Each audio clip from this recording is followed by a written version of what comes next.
اعوذ باللہ من الشیطان الرجیم بسم اللہ الرحمن الرحیم یا صاحب الجمال و یا سید البشر من وجهک المنیر لقد نور القمر لا يمكن الثناء كما كان حقه بعد از خدا بزرگ توئی قصہ مختصر جزا اللہ عنا سیدنا و مولانا محمد صلی اللہ علیہ وآلہ وسلم ما هو اہلہ یا رب لک الحمد كما ينبغي لجلال وجهک وعظیم سلطانک رب اشرح لي صدری ويسر لي امری واحلل عقدۃ من لسانی یفقهوا قولی رب زدنی علما رب زدنی علما رب زدنی علما۔ السلام علیکم ورحمۃ اللہ وبرکاتہ۔ میں حافظہ افرا جاوید اسلام آپ سب سے مخاطب ہوں اپنے یوٹیوب چینل انفینٹ اسلام میں آپ سب کو خوش آمدید کہتی ہوں۔ امید کرتی ہوں آپ سب خیریت سے ہوں گے، زندگی پرسکون پر اطمینان اور ایمان بالخیر گزر رہی ہوگی۔ پارہ نمبر 15 سورۃ بنی اسرائیل اردو ترجمہ اور تفسیر، اس کی آیت نمبر 77 تک ہم گزشتہ اسباق میں پڑھ چکے ہیں۔ آج کے سبق میں آیت نمبر 78 سے باقاعدہ آغاز کیا جا رہا ہے، جس میں اللہ رب العزت ارشاد فرماتا ہے: اقیم الصلاۃ لدلوک الشمس الی غسق اللیل وقرآن الفجر ان قرآن الفجر کان مشہودا۔ اب ان آیات میں نماز پنجگانہ کے اوقات کار بیان کیے جا رہے ہیں اور ان کی تفصیل حضرت جبرائیل امین علیہ الصلاۃ والسلام نے 2 روز مسلسل حاضر ہو کر اور جماعت کرا کے بیان کی اور سکھائے۔ اب یہاں پر اس آیت میں نماز پنجگانہ کی کس طرح سے اوقات مینشن ہے، دیکھیں۔ سب سے پہلے لفظ ہے دلوک، اقیم الصلاۃ، پہلے ذکر آیا نماز قائم کرو، پھر ذکر آیا لدلوق الشمس، سورج ڈھلنے سے۔ تو لفظی معنی تو دلوق کے اگرچہ غروب آفتاب بھی لیے گئے ہیں، لیکن یہاں معنی زوال کے ہیں، یعنی کہ یہاں پر جو ذکر ہے دلوق، اس سے مراد سورج ڈھلنا، یعنی کہ زوال کے وقت کے بعد کی جتنی بھی نمازیں ہیں وہ تمام کی تمام کاؤنٹ ہوتی ہیں۔ کہاں تک؟ الی غسق اللیل۔ غسق کے کیا معنی ہیں؟ غسق کے لفظی معنی ہے اندھیرا، پہلی رات کے اندھیرے کو غسق کہا جاتا ہے۔ تو زوال آفتاب سے غروب شفق تک 4 نمازوں کے اوقات بیان ہو گئے، اور اس کے بعد وقرآن الفجر، یہاں پر فجر کی نماز کا وقت الگ سے بیان کر دیا گیا، جس کے بارے میں اگر ہم نمازوں کی تفصیل دیکھیں تو ظہر، عصر، مغرب اور عشاء، یہ 4 نمازیں اس ڈیوریشن میں آ گئی۔ کون سے ڈیوریشن میں؟ دلوک الشمس الی غسق اللیل، ٹھیک ہے۔ تو یہ 4 نمازیں دن کے وقت سورج ڈھلنے کے بعد پڑھی جاتی ہیں، لہٰذا ان کا ذکر کیا گیا، یعنی کہ زوال کے بعد سے لے کے کل رات کے اندھیرے چھا جانے تک 4 نمازیں ہو گئی، ظہر، عصر، مغرب اور عشاء۔ اس کے بعد مزید فرمایا گیا کہ صبح کا قرآن قائم رکھو، اس سے نماز فجر مراد ہے، اور اس کو قرآن اس لیے فرمایا گیا کہ قرات ایک رکن ہے، اور قرات نماز ہی کا رکن ہے۔ اور عربی کا ایک عام قاعدہ ہے کہ جز بول کر بعض اوقات پورا کل مراد ہوتا ہے، یعنی کہ بات سمجھانے کا مقصد یہ ہے کہ بعض اسٹوڈنٹس کنفیوژن کا شکار اس لیے ہوتے ہیں کہ یہاں پر قرآن الفجر سے مراد فجر کے وقت قرآن کی تلاوت کا ذکر کیا گیا، یہاں پر فجر کی نماز کا ذکر کیوں نہیں ہے؟ تو سمجھانا یہ مقصود ہے کہ نماز فجر کا ذکر ہی یہاں پر کیا گیا ہے، قرآن قرات، اور قرات نماز ہی کا ایک رکن ہے، ٹھیک ہے۔ اور اس کے ساتھ ساتھ جس طرح قرآن کریم میں بہت سے مقامات پر ارشاد ہے وَارْكَعُوا مَعَ الرَّاكِعِينَ، اور رکوع کرو رکوع کرنے والوں کے ساتھ، تو اس سے مراد نماز پڑھو نماز پڑھنے والوں کے ساتھ، باجماعت نماز پڑھو باجماعت نماز پڑھنے والوں کے ساتھ، ٹھیک ہے۔ تو جیسے نماز کو رکوع اور سجود سے بھی قرآن کریم میں تعبیر کیا گیا ہے، یوں ہی قرآن الفجر میں جو فجر کے وقت قرآن پڑھا جاتا ہے نماز کے دوران بھی اور قرات کی جاتی ہیں وہ مراد ہیں، اور نماز فجر بھی مراد ہے، ٹھیک ہے۔ اس کے بعد ذکر ہوتا ہے ان قرآن الفجر کان مشہودا، کہ بے شک صبح کا قرآن کہ اس پر فرشتے حاضر ہوتے ہیں، یعنی صبح کے قرآن میں فرشتے حاضر ہوتے ہیں۔ اس سے کیا مراد ہے؟ اس سے مراد ہے کہ دن اور رات کے فرشتے اس وقت جمع ہوتے ہیں، وہ فرشتے جو کہ رات پوری ڈیوٹی کر کے اب جا رہے ہوتے ہیں، اور وہ فرشتے جو دن کے وقت آ رہے ہوتے ہیں، وہ دونوں اس وقت میں جمع ہوتے ہیں، لہٰذا اس وقت کی فضیلت دوسرے اوقات کی نسبت بڑھ گئی۔ اس حوالے سے حدیث نبوی کا مطالعہ کر لیتے ہیں کہ حضور پر نور صلی اللہ علیہ وآلہ وسلم نے ارشاد فرمایا، با جماعت نماز کو تمہارے تنہا کی نماز پر 25 درجے فضیلت حاصل ہے، اور فجر کی نماز میں رات اور دن کے فرشتے جمع ہوتے ہیں۔ پھر حضرت ابو ہریرہ رضی اللہ تعالیٰ عنہ نے فرمایا، اگر تم چاہو تو یہ پڑھ لو، ان قرآن الفجر کان مشہودا، یعنی بے شک صبح کے قرآن میں فرشتے حاضر ہوتے ہیں۔ یعنی بخاری شریف کی حدیث ہے کہ رسول اللہ صلی اللہ علیہ وآلہ وسلم نے فرمایا کہ نماز فجر کے وقت فرشتے حاضر کیے جاتے ہیں، کون سے؟ دن اور رات کے۔ اور حضرت ابو ہریرہ نے پھر قرآن کریم کو بھی کوٹ کیا کہ قرآن کریم کی یہ جو آیت ہے، آیت نمبر 78 سورہ بنی اسرائیل کی، اس میں بھی مینشن ہے۔ تو ان آیات میں نماز پنجگانہ کے اوقات کار جو کہ فرض نمازیں ہیں وہ بیان کیے گئے۔ اب اگلی آیت پڑھتے ہیں اور اس کے ترجمے کے بعد تفسیر کی طرف چلتے ہیں۔ اور رات کے کچھ حصے میں تہجد پڑھو، یہ خاص تمہارے لیے زیادہ ہے، قریب ہے کہ آپ کا رب آپ کو مقام محمود پر فائز فرمائے گا، جہاں سب تمہاری حمد کریں گے۔ ٹھیک ہے، یعنی مقام محمود سے مراد ایسا مقام جہاں پر تمام حمد بیان کریں گے، کس کی؟ محبوب کبریا محمد مصطفیٰ صلی اللہ علیہ وآلہ وسلم کی۔ یعنی کہ اس آیت میں اب ایک مخصوص نماز کی ادائیگی کا ذکر ہو رہا ہے جو حبیب کبریا صلی اللہ علیہ وآلہ وسلم پر تو بطور فرض یا زائد عبادت لازم ہے، اور عام امت پر نماز تہجد فرض تو نہیں ہے، لیکن اگر کسی کی عادت کریمہ ہے کہ وہ نماز تہجد پڑھتا ہی ہے تو اس کو بلا عذر ترک کرنے کی اجازت بھی نہیں ہے۔ اب یہ نماز تہجد کون سی ہے؟ یعنی جب لوگ سو رہے ہوتے ہیں، ہر طرف سناٹا چھایا ہو، اور اس وقت رب العالمین کی بارگاہ میں، اس خلوت نشینی میں رب العالمین کی بارگاہ میں جب سجدے کیے جائیں تو ان کا لطف، ان کی فضیلت بڑھ ہی جاتی ہے۔ تو نماز تہجد کی فضیلت کی طرف اگر چلیں اور نماز تہجد کی فضیلت کے بارے میں بات کریں تو صلاۃ اللیل ایک قسم کی تہجد ہی ہے کہ عشاء کی نماز کے بعد رات میں سو کر اٹھیں اور نوافل پڑھیں۔ سونے سے قبل جو کچھ پڑھیں وہ تہجد نہیں ہے، یعنی عشاء کی نماز پڑھ لی اور اس کے بعد تہجد کی نیت کر کے بغیر سوئے پڑھتے رہے تو وہ عام نفل تو کاؤنٹ ہوں گے اور ان کا بھی ثواب ہے، لیکن وہ تہجد کی نماز نہیں ہے۔ صلاۃ اللیل کیا ہے؟ اس کے لیے سونا، یعنی اپنی نیند کو بارگاہ الہی میں قربان کرنا، سو کے اٹھنا، اور خاص اللہ رب العالمین کی بارگاہ میں حاضر ہونے کے لیے اٹھنا۔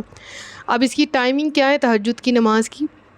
اگر آپ نے عشاء پڑھ لی ہے اور عشاء پڑھ کے آپ سو جاتے ہیں اور تقریباً 15 منٹ بعد آنکھ کھل جاتی ہے اور ٹائم 10 ہے، 10:30 ہے، 11 ہے، تو آپ اس وقت بھی تہجد پڑھ سکتے ہیں، کیونکہ آپ کی وہ شرط پوری ہو چکی کہ آپ سو کے اٹھ چکے ہیں، عشاء بھی پڑھ لی اور سو کے بھی اٹھ گئے۔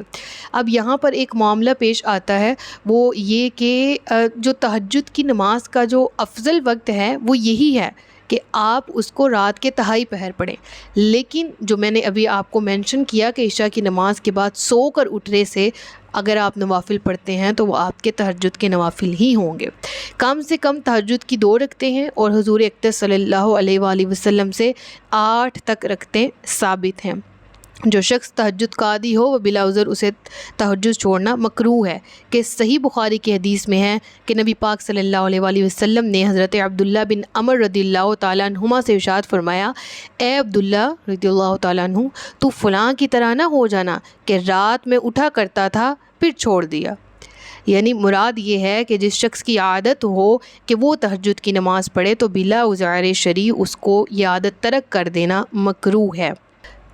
تو تہجد کی فضیلت بیان ہونے کے بعد رب العالمین نے مقام محمود کا ذکر کیا، اور وہ کیا ہے کہ قریب ہے کہ آپ کا رب آپ کو ایسے مقام پر فائز فرمائے گا جہاں سب آپ کی حمد کریں گے۔ اگر گزشتہ رکوع کو دیکھیں، سب سے پہلے بات کر لیں تو وہاں پر کیا ذکر ہے کہ مکہ والے آپ کو آپ کے شہر سے نکالنا چاہتے ہیں، وہ آپ کو عرب کی سرزمین سے نکالنا چاہتے ہیں، تمام مکہ کی ایول فورسز آپ کے خلاف ہیں، لیکن آپ کا پروردگار آپ کے ساتھ ہے، آپ کو غمگین ہونے کی ضرورت نہیں ہے۔ رب العالمین اپنے حبیب کو فرما رہا ہے۔ تو اس رکوع کے ابتدا میں رب العالمین نے پہلے تو اپنے محبوب کبریا صلی اللہ علیہ وآلہ وسلم کو نماز کی ادائیگی کی طرف متوجہ فرمایا، پھر اس کے بعد آقا علیہ الصلاۃ والسلام کی شان کا ذکر قرآن میں کچھ اس طرح سے بیان کیا کہ اللہ تبارک و تعالیٰ فرماتا ہے کہ آپ کا رب آپ کو ایسے مقام پر فائز فرمائے گا کہ وہاں پر سب آپ کی حمد بیان کریں گے۔ مقام محمود، آیت میں مقام محمود کا ذکر ہے، اور مقام محمود مقام شفاعت ہے کہ اس میں اولین اور آخرین حضور پر نور صلی اللہ علیہ وآلہ وسلم کی حمد کریں گے۔ جیسا کہ حضرت ابو ہریرہ رضی اللہ تعالیٰ عنہ سے روایت ہے کہ نبی کریم صلی اللہ علیہ وآلہ وسلم سے پوچھا گیا، ان سے عرض کی گئی کہ یا رسول اللہ صلی اللہ علیہ وآلہ وسلم مقام محمود کیا چیز ہے؟ تو آپ نے ارشاد فرمایا کہ وہ شفاعت ہے۔ اور اس کے ساتھ ساتھ مزید پڑھتے ہیں کہ حضرت جابر بن عبداللہ رضی اللہ تعالیٰ عنہ سے روایت ہے کہ سید المرسلین صلی اللہ تعالیٰ علیہ وآلہ وسلم نے ارشاد فرمایا، جو اذان سن کر یہ دعا کرے اللہم رب هذه الدعوة التامة والصلاة القائمة آت محمدا الوسیلة والفضیلة وابعثه مقاما محمودا الذی وعدتہ، یعنی اے اللہ اس کامل دعوت اور قائم ہونے والی نماز کے رب، تو محمد صلی اللہ علیہ وآلہ وسلم کو وسیلہ اور فضیلت عطا فرما، اور انہیں مقام محمود پر کھڑی کرنا جس کا تو نے ان سے وعدہ فرمایا ہے۔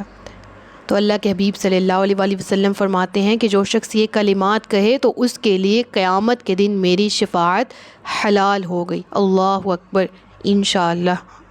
یعنی ان آیات سے جو ہم نے احادیث سے جو سبق حاصل کیا اس پر آج ہی سے عمل کرنا ہے، اور انشاءاللہ عز و جل اس دعا کو اپنی زندگی میں لازم و ملزوم طور پر شامل کر لینا ہے، تاکہ بروز قیامت ہم بھی نبی پاک صلی اللہ علیہ وآلہ وسلم کی شفاعت سے بہرہ مند ہوں۔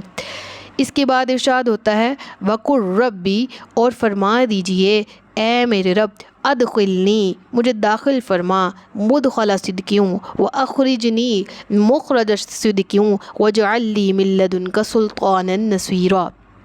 یہ آیت ورد کرنے کے لحاظ سے بھی کافی افیکٹو ہے کہ چلتے پھرتے ان آیات کو پڑھا کریں۔ اس آیت کو پڑھنے سے، اس کا ورد کرنے سے دل بھی پاک ہوتا ہے، اور انسان کے عمل میں بھی پاکیزگی اور طہور اتر آتا ہے، اس کی نگاہیں بے حیائی سے بچ جاتی ہیں، اس کا عمل گناہ سے بچ جاتا ہے۔ کیوں؟ اس دعا کا ترجمہ پڑھ لیتے ہیں اور اس سے خود ہی آپ کو سمجھ آ جائے گی کہ کتنا پیارا ترجمہ ہے کہ رب العالمین فرماتے ہیں کہ فرما دیجئے کہ اے میرے رب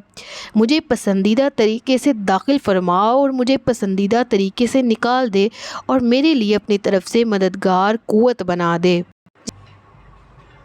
جب نبی کریم صلی اللہ علیہ وآلہ وسلم کو ہجرت کا حکم ملا نا، تو اس وقت یہ آیت کریمہ نازل ہوئی تھی، اور اس میں دعا کی تلقین کی گئی ہے کہ اے رب کریم میرا مکہ سے ہجرت کرنا بھی سچائی کے ساتھ ہو اور مدینہ میں اسٹے کرنا بھی سچائی کے ساتھ ہو، یعنی دونوں کا انجام نیک ہو، کہیں سے کوچ کروں یا کہیں پر قیام کروں، اس میں تیری تائید، تیری نصرت، تیری مدد شامل حال ہو۔ چنانچہ جو دعا اللہ تعالیٰ نے اپنے محبوب صلی اللہ علیہ وآلہ وسلم کو سکھائی تھی، دنیا نے دیکھا کہ اس کا ایک ایک حرف پورا ہوا،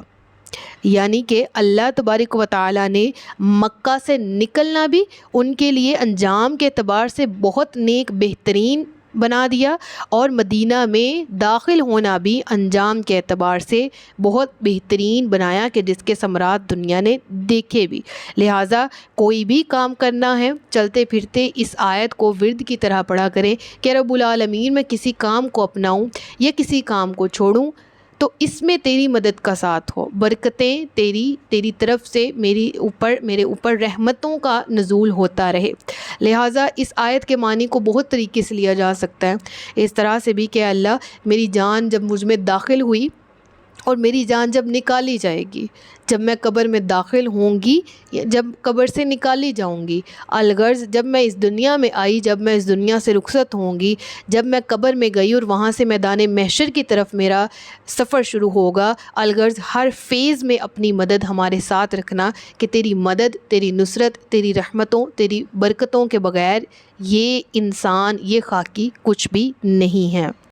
اس کے بعد جو اگلی آیت ہے وہ میری بہت فیوریٹ ترین آیت ہے، اور فتح مکہ کے ساتھ اس کو ایک خاص نسبت بھی حاصل ہے کہ وَقُلْ جَاءَ الْحَقُّ وَزَهَقَ الْبَاطِلُ إِنَّ الْبَاطِلَ كَانَ زَهُوقًا۔ تو مراد کیا ہے کہ حضور اقدس صلی اللہ علیہ وآلہ وسلم تشریف لائے تو نور آیا اور اندھیرا چلا گیا، اسلام آیا اور کفر گیا، قرآن آیا اور شیطان گیا، خیر آئی اور شر گیا، ہدایت آئی اور گمراہی گئی۔ اللہ اکبر۔ اور باطل تو ہوتا ہی مٹنے کے لیے ہے، یعنی ایک چیز بنی ہی ختم ہونے کے لیے ہے، تو پھر اس کا غم کیا کرنا۔ مراد یہ ہے اس آیت سے حوصلہ کچھ اس طرح سے ملتا ہے کہ باطل وقتی طور پر کتنا ہی طاقتور کیوں نہ لگے، اس کے آگے نہ جھکنا ہے، نہ اس سے خوف کھانا ہے، نہ کسی قسم کا ڈر اس سے ریلیونٹ پالنا ہے، کیونکہ رب العالمین فرما رہا ہے ان الباطل کان زہوقا، کیونکہ اگرچہ باطل وقتی طور پر قوت یا غلبہ حاصل کر بھی لے، اس کو قوت اور غلبہ حاصل ہو بھی جائے، مگر اس کو پائیداری حاصل نہیں ہوتی، بلکہ اس کا انجام بربادی اور خواری ہی ہوتا ہے۔ اور میں اکثر اس کی مثال ایک جھاگ کی طرح سمجھاتی ہوں کہ ہم کسی سافٹ ڈرنک کو اگر کسی گلاس میں کسی برتن میں ڈالتے ہیں تو اولی طور پر سافٹ ڈرنک کم اور اس کی جھاگ زیادہ ہوتی ہے، اور جب وقت گزرتا ہے، کچھ سیکنڈ گزرتے ہیں، تو پھر اصل باقی رہ جاتا ہے اور جھاگ مٹ جاتی ہے۔ تو وہ جھاگ از ایکولز ٹو باطل کی مثال اس جھاگ کی سی ہے کہ جو کہ وقتی طور پر طاقتور اور زیادہ اور قوت اور غلبے میں تو لگتا ہے، لیکن حقیقت کیا ہے کہ وہ مٹنے کے لیے ہی ہوتا ہے اور وہ مٹ ہی جاتا ہے۔ اور یہ حدیث پاک کا مطالعہ کر کے، یہ روایت کا مطالعہ کر کے نا، میرے دل میں اس قدر اچھی سی فیلنگ آتی ہیں کہ قربان جاؤں نبی پاک صلی اللہ علیہ وآلہ وسلم کے، انہوں نے اتنے دکھ دیکھے مکہ میں اور مدینہ ہجرت کر گئے، اپنے شہر کو چھوڑ کے مدینہ گئے، لیکن جب واپس آئے تو کس قدر شان کے ساتھ کہ حضرت عبداللہ بن عباس رضی اللہ تعالیٰ عنہ سے مروی ہے کہ نبی کریم صلی اللہ علیہ وآلہ وسلم فتح مکہ کے دن جب مکہ مکرمہ میں داخل ہوئے تو مشرکین نے کعبہ مقدسہ کے گرد 360 بت نصب کیے ہوئے تھے، اور اس قدر مضبوطی کے ساتھ وہ نصب تھے کہ سرکار دو عالم صلی اللہ علیہ وآلہ وسلم کے دستے مبارک میں ایک لکڑی تھی۔ تو حضرت عبداللہ بن عباس فرماتے ہیں کہ حضور پرنور صلی اللہ علیہ وآلہ وسلم یہ آیت پڑھ کر اس لکڑی سے جس بت کی طرف اشارہ فرماتے جاتے وہ گرتا چلا جاتا، اور آپ کیا اپنی زبان پر جاری فرمائے ہوئے تھے، جاء الحق وزہق الباطل ان الباطل کان زہوقا۔ پھر اس کے بعد اگلی آیت ہے، اور ہم قرآن میں وہ چیز اتارتے ہیں جو ایمان والوں کے لیے شفا اور رحمت ہے، اور اس سے ظالموں کو خسارہ ہی بڑھتا ہے۔ مراد کیا ہے؟ قرآن شفا ہے، قرآن کا پڑھنا بھی شفا ہے، قرآن پر عمل کرنا روحانی بیماریوں سے شفا ہے۔ الغرض یہ کہ جسمانی بیماری میں بھی اگر کوئی شخص مبتلا ہے تو تلاوت کلام پاک اس کی اس جسمانی بیماری کو بھی دور کر دیتی ہے۔ چنانچہ حضرت عائشہ صدیقہ رضی اللہ تعالیٰ عنہا فرماتی ہیں کہ جس مرض میں حضور کریم صلی اللہ علیہ وآلہ وسلم کی روح قبض کر لی گئی تھی، اس مرض میں آپ صلی اللہ علیہ وآلہ وسلم سورۃ الفلق اور سورۃ الناس پڑھ کر اپنے اوپر دم فرماتے تھے، اور جب طبیعت زیادہ ناساز ہوئی تو میں وہ صورتیں پڑھ کر آقا صلی اللہ علیہ وآلہ وسلم پر دم کیا کرتی اور خود آپ کے ہاتھ کو پھیرتی، کیونکہ وہ میرے ہاتھ سے زیادہ بابرکت ہے۔ اللہ اکبر۔ یعنی اس حدیث سے ہمیں یہ ریفرنس ملا، یہ ثابت ہوا کہ قرآن کریم شفا ہے اور اس کا دم کرنا مریضوں کو شفا بخشتا ہے۔ پھر اس کے بعد ایک فیکٹ کا ذکر کیا گیا جو کہ انسان کی طبیعت کے متعلق ہے، اور اس میں ارشاد ہے، اور جب ہم انسان پر احسان کرتے ہیں تو وہ منہ پھیر لیتا ہے اور اپنی طرف سے دور ہٹ جاتا ہے، اور جب اسے برائی پہنچتی ہے تو وہ مایوس ہو جاتا ہے۔ تم فرماؤ سب اپنے اپنے انداز پر کام کرتے ہیں تو تمہارا رب اسے خوب جانتا ہے جو زیادہ ہدایت کے راستے پر ہے۔ اللہ تبارک و تعالی ہمیں مایوسی سے اور رب العالمین سے دور ہونے سے بچائے، اور ہمیشہ ہر حال میں تنگی یا فراخی دونوں حالتوں میں ہمیں شکر گزار بنائے۔ صدق اللہ العلی العظیم و صدق رسولہ النبی الکریم۔ سچ فرمایا اللہ نے جو عظمت والا ہے۔ اپنا بہت سا خیال رکھیے گا، مجھے دعاؤں میں یاد رکھیے گا۔ تاجدار ختم نبوت زندہ باد، پاکستان ہمیشہ زندہ باد۔ السلام علیکم ورحمۃ اللہ وبرکاتہ۔